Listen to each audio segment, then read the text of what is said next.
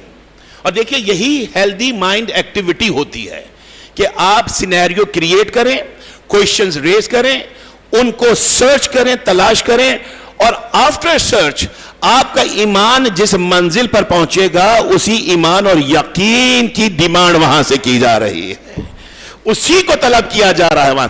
اس لیے مجھے شیعہ نہیں بننا ہے کہ میرے ماں باپ شیعہ تھے، اس لیے مجھے شیعہ نہیں بننا ہے کہ میں شیعہ گھر میں پیدا ہوا، اس لیے مجھے شیعہ بننا ہے کہ میں اس علی کا چاہنے والا بننا چاہتا ہوں جس کی خدمت میں پہنچ کر ملائکہ بھی سر کو جھکا دیا کرتے ہیں، میں اس سیدہ کے دروازے پہ آنا چاہتا ہوں۔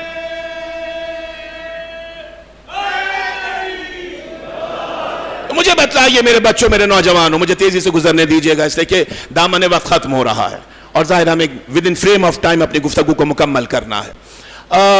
فرزند رسول کیسے ہیں 11 امام؟ اجازت چاہوں گا آپ سے، ایگزیجریشن نہیں ہے، جب مشکل کوئی بھی درپیش ہو، اسے اصول ہے آپ کی زندگی کا، میں تو صرف آپ کو ریفریش کر رہا ہوں اس اصول کو آپ کے اذہان کے لیے، آپ کا یقین ہے آپ کے اذہان میں یہ اصول موجود ہے کہ خدا نہ کرے کوئی مشکل درپیش ہو تو کہیں نہ جائیے، مشکل کشا خانوادے کے دروازے کو تلاش کیجئے، درے مشکل کشا پہ آئیے۔ اس مشکل کشا گھرانے نے ہماری مشکل کو آسان کیا ہے۔ تو آئیے ہم دیکھتے ہیں کہ یہ فرزندان رسول ہیں یا نہیں ہیں۔ 7ویں امام کے حوالے سے اس روایت کو، بیٹا ابھی لائٹیں بند نہیں کیجئے گا، مجھے 5 منٹ دیجئے، لائٹیں ابھی بند کیجئے گا۔ 7ویں امام کے حوالے سے اس روایت کو ہر جید عالم نے تحریر کیا۔ دیکھیے رسالت کا میں نے تذکرہ کر دیا، 5 منٹ مجھے دیجئے، میں امامت کا تذکرہ کروں، میں مصائب کی طرف آ جاؤں گا اور وقت سے پہلے انشاءاللہ آپ کی زحمت سماعت کو مکمل کروں گا۔ 7ویں امام کے حوالے سے، ابھی آپ نے 7 سفر کو اپنے مولا کی ولادت منائی ہے، 7ویں امام کے حوالے سے ہر مستند کتاب میں ہر جید عالم نے اس روایت کو نقل کیا۔ اس میں دو رائے نہیں ہو سکتی ہیں کہ ہارون رشید کا دربار تھا، ہارون رشید نے میرے 7ویں امام باب الحوائج امام موسیٰ کاظم علیہ السلام سے پوچھا، اے موسیٰ ابن جعفر، آپ کے چاہنے والے آپ کو فرزند رسول کہتے ہیں اور آپ ان کی ممانعت نہیں کرتے ہیں۔ میرا مولا مسکرایا، کہا ممانعت تو میں تب کروں جب یہ غلط کہتے ہوں۔ کہا اچھا غلط نہیں کہتے؟ کہا نہیں، اس میں غلط کیا ہے؟ کہا آپ کے پاس کوئی پروف ہے اس کا؟ میرا مولا پوچھتا ہے کہاں سے ثبوت دینا چاہے گا؟ میں حدیث سے بیان کروں تو ضعیف اور قوی ہو جائے گی، میں روایت سے بیان کروں تو اس میں بھی ضعیف اور قوی حوالوں کو ڈھونڈا جائے گا۔ تیری تسلی کے لیے لا عیب رب کی لا ریب کتاب سے بیان کرتا ہوں کہ ہم رسول کے فرزند ہیں یا نہیں ہیں۔ اب یہ طویل بحث ہے، طویل روایت ہے، لیکن مجھے نتیجہ دینا ہے۔ کہا اچھا کہاں ہے قرآن میں؟ کہا قرآن منگوایا۔ کہا سورہ مبارک انعام کھول، 6واں سورہ ہے کلام مجید کا، سورہ مبارک انعام کو کھولا۔ کس نے قرآن منگوایا؟ قرآن ناطق نے۔ کون سا قرآن منگوایا؟ قرآن صامت۔ یہی تو کانفلکٹ ہے فکر مسلم کا کہ قرآن ناطق سمجھا رہا تو سمجھ میں نہیں آتا ہے، قرآن صامت کو قرآن ناطق کے بغیر سمجھنا چاہتے ہیں۔ کہ قرآن کھول، سورہ مبارک انعام کی 2 آیات میرے مولا نے کوٹ کی ہیں، آیات کے نشانات 84 اور 85 نوٹ کر لیجئے، آپ کا ہوم ورک ہے۔ 84 اور 85 آیات کے نشانات روانی کے ساتھ۔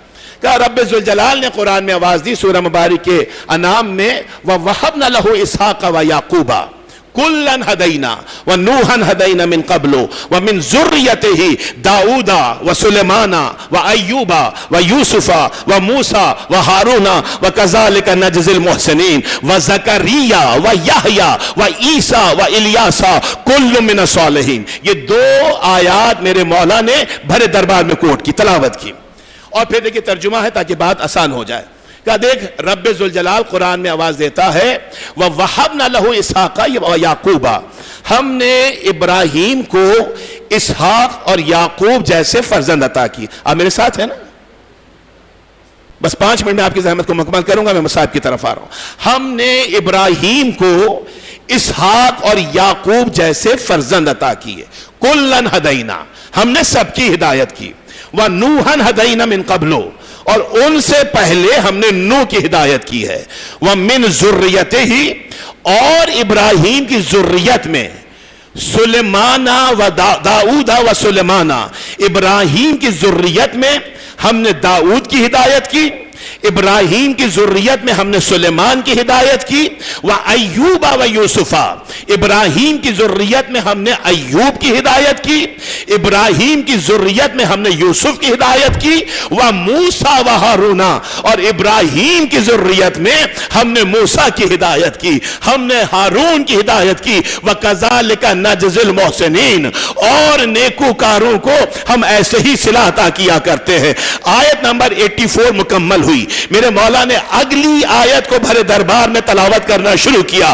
سن ہارون، میرا رب یہ کہتا ہے وَزَكَرِيَّا وَيَحْيَا وَعِيسَى وَإِلْيَاسَ، ہم نے ذریت ابراہیم میں زکریا کی ہدایت کی ہے، ہم نے ذریت ابراہیم میں یحییٰ کی ہدایت کی ہے، ہم نے ذریت ابراہیم میں عیسیٰ کی ہدایت کی ہے، عیسیٰ کی ہدایت کی ہے. توجہ رکھیے گا، ہم نے ذریت ابراہیم میں عیسیٰ کی ہدایت کی ہے. بس یہاں پر آ کر میرا 7واں امام رک گیا، ہارون کی طرف دیکھا کہ سن ہارون، قرآن میں میرے رب نے کہا کہ ہم نے ذریت ابراہیم میں عیسیٰ کی ہدایت کی ہے. تو کہتا ہے کہ ذریت بیٹے سے چلا کرتی ہے، بیٹی سے نہیں چلا کرتی، اس لیے ہم فرزند رسول نہیں ہیں. ہم فرزند علی تو ہو سکتے ہیں، فرزند فاطمہ تو ہو سکتے ہیں، فرزند محمد نہیں ہو سکتے ہیں. یہی تیرا اعتراض ہے نا؟ تو رب یہ کہتا ہے کہ ہم نے ذریت ابراہیم میں عیسیٰ کی ہدایت کی ہے. عیسیٰ کو ذریت ابراہیم میں رکھا. اے ہارون مجھے بتلا کہ عیسیٰ کے باپ کا نام کیا ہے؟ عیسیٰ کے باپ کا نام کیا ہے؟ کہ عیسیٰ کا باپ تو تھا نہیں، ماں کے بطن سے حکم الہی سے پیدا ہوئے تھے. بس مراد مسکرا کے میرا 7واں امام یہ کہتا ہے کہ جب بغیر باپ عیسیٰ ذریت ابراہیم میں اپنی ماں مریم کے حوالے سے ہو سکتے ہیں تو اپنی جدہ فاطمہ کے حوالے سے ہم اولاد محمد کیوں نہیں ہو سکتے ہیں؟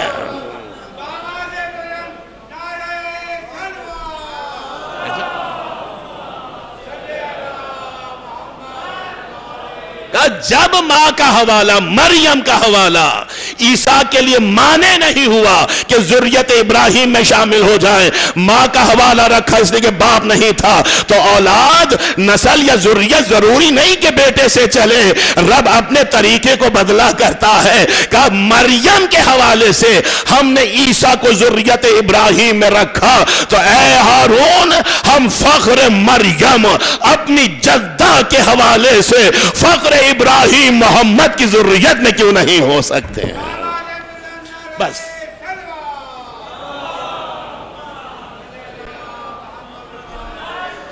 خاموش ہو گیا کہ بس ایک ہی آیت؟ کہ نہیں، آیتیں تو بے شمار ہے، تو کتنی جاننا چاہتا ہے؟ کہ ایک ہی آیت؟ نہیں، آیتیں تو بہت ہیں. میرے مولا نے ہارون کی طرف دیکھا کہ قرآن تو تو نے پڑھا ہوا ہے نا، مباہلہ پڑھا ہے، تاریخ کے اوراق میں بھی پڑھا ہوگا، قرآن میں بھی پڑھا ہوگا. مباہلہ جانتا ہے نا کہ رسول کس کس کو لے کر گئے تھے؟ کہا ہاں میں نے تاریخ میں پڑھا ہے. کہ قرآن نے کیا کہا تھا؟ سورہ مبارکہ آل عمران کی 61ویں آیت کو کوٹ کیا، فمن حجاک فیہ من بعد ما جاءک من العلم فقل تعالوا ندعو ابناءنا وابناءکم ونساءنا ونساءکم وانفسنا وانفسکم ثم نبتہل فنجعل لعنت اللہ علی الکاذبین. اے رسول، جب یہ علمی دلیل کے بعد بھی نہیں مانتے ہیں تو ان سے کہہ دو کہ ہم اپنے بیٹوں کو لاتے ہیں، تم اپنے بیٹوں کو لاؤ، ہم اپنی عورتوں کو لاتے ہیں، تم اپنی عورتوں کو لاؤ، ہم اپنے نفسوں کو لاتے ہیں، تم اپنے نفسوں کو لاؤ۔ بتا مجھے اے ہارون کہ بیٹوں کی منزل پر میرا جد اور تیرا رسول کس کو لے کر چلا تھا؟ کہ حسنین کریمین کو لے کر چلا تھا۔ کہ جب از روح قرآن بھی اور عمل رسول کے حوالے سے بھی میرے جد حسن اور حسین رسول کے فرزندوں میں شامل ہیں، تو ان کے فرزند بھی رسول کے فرزندوں میں شامل ہوں گے۔ بس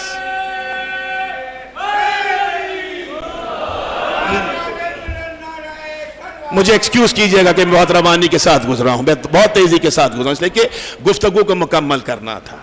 یہ جس کا آج آپ سوگ منا رہے ہیں یہ فرزند رسول ہے، بیٹوں کی منزل پر لے کر آئے تھے نا، ابناءنا کی منزل پر۔ اس کاروان خیر میں آگے چلے رسول، یہی ترتیب تھی نا، اس کاروان خیر میں آگے چلے رسول، پیچھے تھی ممکنات کی ایک مالکن بطول۔ خیر النساء کے بعد علی نور با اصول، سرور کے پاک ہاتھ میں عصمت کا پاک پھول۔ امام حسن مجتبی، سرور کے پاک ہاتھ میں عصمت کا پاک پھول، لپٹا ہوا نبی سے نبوت کا زین تھا، سینے میں دل تھا، دل میں دھڑکتا حسین تھا۔ بس یہ ہیں وہ جنہوں نے دین کو بچایا، جنہوں نے اسلام کو بچایا۔ جس معصوم کی شب شہادت ہے نا، امام کی فضیلت کے لیے اگر یہ جملہ ہم نے سمجھ لیا تو سمجھیں کہ امام کی فائز کو حاصل کر لیا۔ پوری سلسلہ آدمیت و انسانیت میں یہ پہلا فرد ہے، یہ میرا دوسرا امام پوری بنی نوع آدم میں پہلا فرد ہے کہ جس کی ماں بھی مطلقاً معصومہ اور جس کا باپ بھی مطلقاً معصوم۔ اس سے پہلے کوئی نہیں تھا ایسا کہ جس کی ماں بھی معصومہ ہو، اس کا باپ بھی معصوم ہو۔ ہاں ان کے بعد ہے پھر سید الشہداء ہے، لیکن پہلا فرد اس روح زمین پر جو دونوں طرف سے معصوم خون اور شیر کو لے کر آیا وہ میرا مولا حسن مجتبی ہے۔ اجرکم علی اللہ۔ آج اس کا شب شہادت ہے جو مباہلہ کے میدان میں آتا ہے تو توحید بچاتا ہے،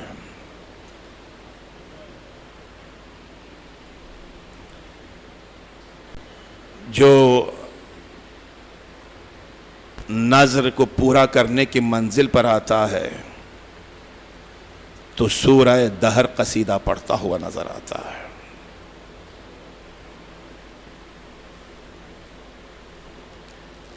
کئی حوالوں سے اس امام کی شخصیت اور ذات مبارکہ ہمیں اپنی طرف متوجہ کرتی ہے۔ دیکھیں اس کی امامت کا آغاز بھی عجیب طریقے سے ہوا ہے۔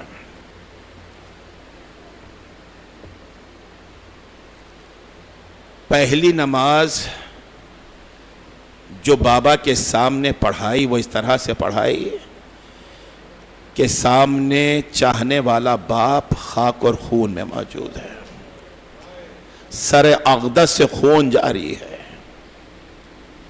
اور بابا کے حکم کو پورا کرتے ہوئے میرا مولا مصلی عبادت پہ کھڑا ہو کر نماز جماعت پڑھا رہا ہے۔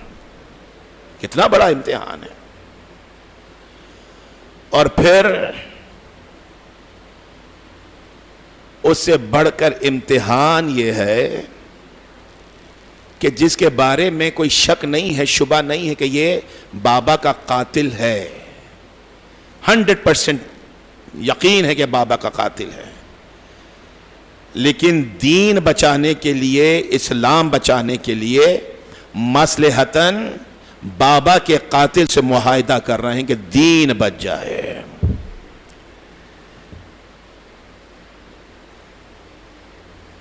اسلام بچ جائے. یہ صلح امام حسن مجتبی بہت اہم موضوع ہے. ایک طرف بدر، احد، خیبر و خندق کے کچلے ہوئے کفار موجود ہیں، بعد میں دائرہ اسلام میں داخل ہونے والے مسلمان موجود ہیں، اور دوسری طرف وہ کلمہ گو ہیں جو نہروان کا بدلہ لینا چاہتے ہیں، جو صفین کا بدلہ لینا چاہتے ہیں، جو چاہتے ہیں کہ حسن مجتبی تلوار نکالیں اور ہم سب اکٹھا ہو کر بارگاہ ولایت و بارگاہ امامت پر حملہ کر دیں. لیکن امام کی دور اندیشی ہے، امام کی حکمت عملی ہے کہ باطل کے ہر ارادے کو خاک میں ملا دیا. تلوار اٹھاتے تو شاید باطل کامیاب ہو جاتا، لیکن تلوار نہ اٹھائی اور صلح کر کے کربلا کے لیے فوج بھی تیار کرنے کا عرصہ مہیا کر دیا اور باطل کے ارادوں کو بھی نیست و نابود کر دیا. یہ ہے امام کی حکمت عملی. عزاداروں، وہی امام ہے جو بستر بیماری پر ہے. اجرکم علی اللہ. دیکھیے، ایک مرتبہ زہر نہیں دیا گیا ہے میرے مولا کو. روایتیں کہتی ہیں کہ 5 سے 8 مرتبہ، مختلف روایتوں میں مختلف تعداد بتائی ہے، 5 سے 8 مرتبہ اس سبت اکبر کو زہر دیا گیا ہے. عزادار،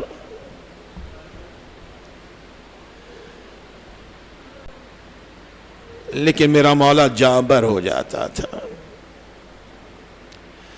اب جو زہر دیا گیا، جعدہ بنت اشعث، میں اس کا تعارف نہیں کرواؤں گا. انعام کے لالچ میں، دنیا کے لالچ میں سراہی میں زہر ملا دیا، پانی میں زہر ملا دیا. امام کی طبیعت ناساز تھی. رات کے کسی پہر عزاداروں ساقی کوثر کے بیٹے کو پیاس محسوس ہوئی. اجرکم علی اللہ. دیکھیے، آج کی شب کتنی مختلف شب ہے. 1 مہینے 26 دن کی آپ کی عادت ہے نا کہ آپ فرش عزا پر حاضر ہو کے مصائب کی منزل پر اپنی بی بی کو آواز دیتے ہیں، آئیے شہزادی کونین مظلوم کربلا کا پرسہ لیجئے. لیکن آج کی شب آپ بی بی کو بلاتے ہیں، آئیے بی بی، آئیے شہزادی کونین اپنے ولد اکبر کا پرسہ لیجئے، اپنے بڑے بیٹے کا پرسہ لیجئے، حسن سبز قبا کا پرسہ لیجئے. ہم نے ہمیشہ اس کا پرسہ دیا تھا جس کے بدن پہ 1900 زخم آئے تھے، لیکن بی بی آج اس کا پرسہ دینا ہے جس کے کلیجے کے 72 ٹکڑے لگن میں بیویوں نے دیکھے تھے، شہزادیوں نے دیکھے تھے. اجرکم علی اللہ. ساقی کوثر کو پیاس محسوس ہوئی، سرہانے رکھی ہوئی سراہی سے پانی کا کوزہ بھرا، پانی کا کوزہ بھر کے عزاداروں میرے مولا نے دوسرا گھونٹ لیا تھا. ایک مرتبہ کوزہ اٹھا کے پھینکا، آواز دی، کہاں ہو بھیا حسین، کہاں ہو میرے ابا. اللہ جانے سے پانی میں کیا تھا، ہمیں ہمارا کلیجہ کٹ رہا ہے، ہمارا کلیجہ چھلنی ہو رہا ہے. عزادارو، یہ کربلا تو نہیں کہ نبی کا نواسا نظر یمیناً و شمالاً، کبھی دائیں دیکھے کبھی بائیں دیکھے، چاہنے والوں کو بلاتا رہے، لاشیں تڑپتی رہے، لیکن لیکن کوئی مدد کو نہ آئے. نہیں آزادارو، یہ مدینہ تھا آزادارو. چاہنے والے بھائی گھر میں موجود تھے، جان نثار کرنے والی بہنیں موجود تھی. جیسے ہی نواز رسول نے آواز بلند کی، کہیں سے میرا مولا حسین آیا، کہیں سے سرکار وفا آئے، کہیں سے محمد حنفیہ آئے، کہیں سے ثانیہ زہرا آئی، کہیں سے شہزادی ام کلثوم. بھائی کے گرد جمع ہونا شروع ہوئے. ایک مرتبہ میرے مولا کو قے آئی ہے، لگن آگے کیا ہے، تشت آگے کیا ہے. روایتیں کہتی ہیں کہ جگر کے ٹکڑے میرے مولا کے حلقے مبارک سے نکل نکل کر تشت میں جمع ہونا شروع ہوئے. چاہنے والے بھائی موجود تھے. ایک مرتبہ آقا نے دیکھا کہ جان نثار کرنے والی بہن آ رہی ہے، ماں جائی زینب آ رہی ہے. بھائی حسین کی طرف دیکھا، کہا بھیا حسین اس تشت کو کسی جگہ پہ چھپا دے میرے بھائی، اس میں میرے جگر کے ٹکڑے ہیں، بہنیں آ رہی ہے. بھائی کا جگر بہنیں نہیں دیکھ سکتی. اجرکم علی اللہ، اجرکم علی اللہ. چند جملوں کی زحمت ہے آزادارو. بھیا حسین اس تشت کو کہیں چھپا دو میرے بھائی، میری بہن کی نظر نہ پڑے، میری زینب کی نظر نہ پڑے. میں ہاتھوں کو جوڑ کے کہو مولا اس وقت کیا کیجئے گا جب ایک بلند مقام سے بہن دیکھ رہی ہوگی، ثانیہ زہرا دیکھ رہی ہوگی، شبر خنجر چلا رہا ہوگا، آواز آ رہی ہوگی، عائشہ آہستہ چلانا، آہستہ چلانا. اجرکم علی اللہ، اجرکم علی اللہ. بس زیادہ زحمت سماعت نہیں ہے. 4 دن میرا مولا بستر بیماری پہ رہا. میرا مولا روایتیں کہتی ہیں کہ ایک مرتبہ شہزادہ قاسم کو بلایا. 2 یا 3 برس کا سن تھا. جب بھی بابا کے پاس جاتے تھے نا، میرا شہزادہ بابا کے سینے سے لپٹ جاتا تھا. لیکن روایت کہتی ہے اب جو بابا نے بلایا اپنے سینے سے لگایا، سینے سے لگانا تھا. ایک مرتبہ قاسم بے تاب ہو کر سینے سے کھڑا ہو گیا. ماں نے دیکھا، بابا نے پوچھا کیوں قاسم آج ہمارے سینے پہ نہیں لیٹتے ہو؟ کہا بابا آپ کا سینہ جل رہا ہے. ارے بابا ایک آگ ہے، ایک تپش ہے. اجرکم علی اللہ. بابا مجھ سے برداشت نہیں ہوتا. آزادارو اسی قاسم کو پرسا دینا ہے، شہزادی ام فروا کو پرسا دینا ہے. بس تابوت برآمد ہونے والا ہے، زیارت کے لیے خود کو آمادہ کیجئے. آزادارو 4 دن تک بہنیں سرانے کھڑی رہی، بھائی کمر بستہ رہے. پھر وہ منزل بھی آئی، سب کو نزدیک بلایا، تبرکات بھائی کے حوالے کیے. سب کا ہاتھ حسین کے ہاتھ میں دیا. ہاتھ سے ایک نوشتہ لکھا، قاسم ابن حسن کے بازو پہ باندھا. بی بی کو دیکھا، کہا ام فروا ہم نہ رہیں گے بی بی جب میرے حسین پر کوئی برا وقت آئے تو اس نوشتے کو کھول لینا. بس حکم قضا نافذ ہوا. انا للہ و انا الیہ راجعون. وصیت تھی. جاتے جاتے بھائی سے کہا تھا بھیا ہمیں نانا کے پہلو میں دفن کرنا، ہمارا جنازہ لے کر جانا، نانا کے پہلو میں دفن کرنا. اگر مزاحمت ہو تو پھر جنگ نہ کرنا، ماں کے پہلو میں لے جانا، ماں کی آغوش میں سلا دینا. بس آزادارو تابوت بھائیوں نے اٹھایا، رسول کی قبر گھر کی طرف لے کے چلے. میں تفصیل میں نہیں جاؤں گا. تیروں کی بارش شروع ہوئی. ایک مرتبہ جنازے کے رخ کو موڑا. عزاداروں مجھے انصاف سے بتاؤ, جس جلوس جنازہ میں حسین جیسا جری موجود ہو, عباس جیسا بہادر موجود ہو, وہ جنازہ واپس لے کر آئے, اس لیے کہ امام کی وصیت تھی مزاحمت ہو تو جنگ نہ کرنا. کچھ روایتوں میں ہے, کچھ میں نہیں ملتا ہے. ایک مرتبہ بھائیوں نے جنازہ موڑا, تابوت کو موڑا, گھر میں داخل ہوئے.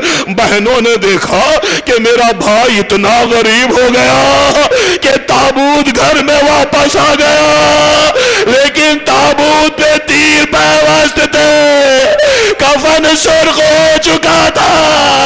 علی و بطول کی بیٹیاں, رسول کی نواسیاں, آخری جملے ہے تابوت برآمد ہوگا, رسول کی نواسیاں. روایت کہتی ہے کہ میرے آقا حسین نے, سرکار وفا نے بیت الشرف کے صحن میں لا کر بھائی کا تابوت رکھ دیا. تابوت میں 70 تیر تھے. علامہ عرفان حضراتی مرحوم مغفور کا جملہ ہے کہ زہرا کے بیٹوں کا مقدر بھی عجیب ہے. کسی کے جنازے پہ تیر تھے, کسی کا لاشا تیروں پر تھا. بہنیں تیر نکالتی تھی, یہ کہتی جاتی تھی ارے بھیا ہم نے تو سفید کفن پہنایا تھا, یہ سر کہاں سے پہن کر آئے. یا حسن مجتبی یا مولا